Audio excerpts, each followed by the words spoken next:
And today kicked off the Salvation Army's annual bell ringing. Volunteers will start ringing the annual Christmas fund from now until Christmas Eve. Bell ringers will be set up at 11 different locations throughout Alpena, including Big Lots, Kmart, Walmart, Walgreens, and the post office. The Salvation Army's cattle raising goal is $80,000. All of the money raised will be used right here in Alpena County.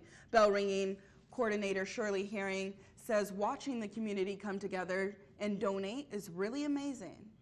We're just amazed, and every year it's just really the blessing that, that they're doing for these people and how appreciative the people are.